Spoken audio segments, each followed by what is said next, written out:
Sejam todos bem-vindos a mais um vídeo desse canal de César Ramos. Hoje é dia 10 de junho.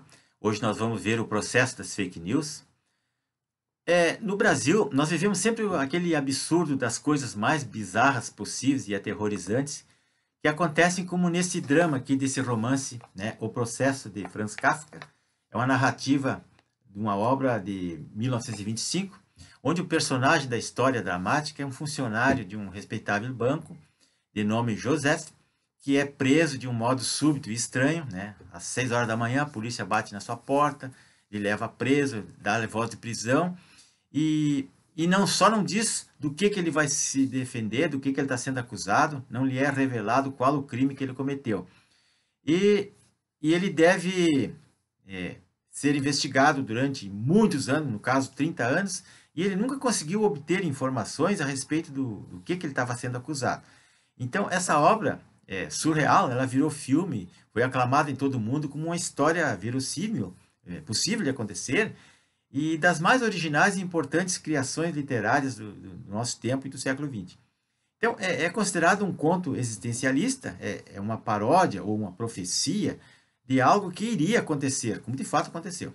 E o fato é que essas insuperáveis, as imagens que o Kafka antecipou nos excessos que ele colocou ali, aconteceram no regime totalitário comunistas que vieram depois, que se instalaram naqueles países ali vizinhos da União Soviética, no leste europeu, lá no século XX, no início, né? Envolvendo vários países que se incorporaram à antiga grande União Soviética, né? Como a Polônia, a Hungria, a Tchecoslováquia, a Bulgária, a Romênia, vários países ali, dezenas de países que se tornaram comunistas. Então, incrivelmente, no Brasil de hoje, no ano de 2020, nós vivemos toda essa angústia diante de uma ditadura clara do Poder Judiciário, né? Protagonizada pelos ministros petistas que lá estão, ou que recebem ordens da esquerda e desrespeitam os demais poderes da República, invade a competência dos outros, desrespeita o presidente, que na sua representatividade, que ele foi eleito pelo voto, ele teria o poder de tomar providências, de fazer reformas, que ele não consegue fazer nada, ele está sempre de mãos atadas. Isso tudo é uma anarquia jurídica proporcionada pelos partidos de esquerda, que são todos, a maioria, né? E vão fazendo rodízio. Um dia uns entram na justiça, outro dia outros entram e assim vão. E os que não entram estão lá no Congresso fazendo de tudo para sabotar o governo. Então, quando nós lemos a Constituição de 88, essa Constituição aqui, com 300 artigos aqui, nós ficamos desanimados porque tudo isso parece um pesadelo, né? Fala aqui em Estado democrático de direitos, separação de poderes, direitos e garantias individuais e não sei o que, blá, blá, blá. Todavia, a gente sabe que ninguém pode criticar as instituições, né? Nem os seus representantes. E como é o caso desse tal de inquérito da fake news aí, que os juízes lá se sentiram ofendidos porque o povo critica as interferências deles, né? E esse inquérito do ministro Alexandre de Moraes e do Dias Toffoli, o 4781, que se vê é uma investigação secreta que busca a apreensão de documentos ou forjar provas, né? Apreender computadores, invadir casas de cidadãos para apreender celulares. Quer dizer, é uma aberração jurídica, né, kafkiana, como esse romance aqui, igualzinho, igualzinho, igualzinho. Né? Parece que a arte imita a vida. Né?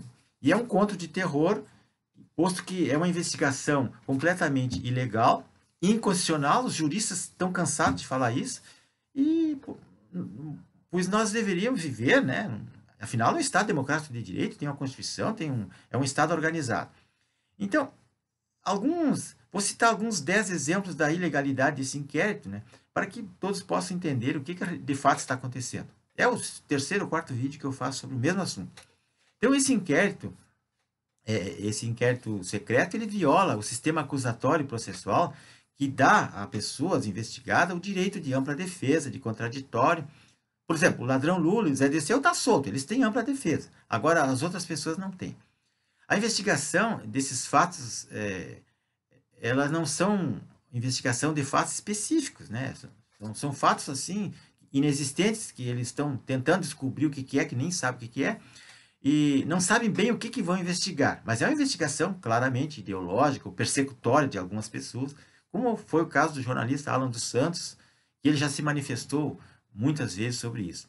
Então, o inquérito ele ofende o princípio do juiz natural e da livre distribuição do processo, porque é uma coisa assim, não tem parâmetros, né? Os supostos crimes que estariam sendo investigados por esse inquérito, eles nem são da competência do STF. No ano passado, em 2018, a Procuradora-Geral da República, Raquel Dodge, já havia requerido o arquivamento desse feito por considerá-lo ilegal e sem a participação do Ministério Público, mas o ministro Toffoli não acolheu e prosseguiu com as investigações.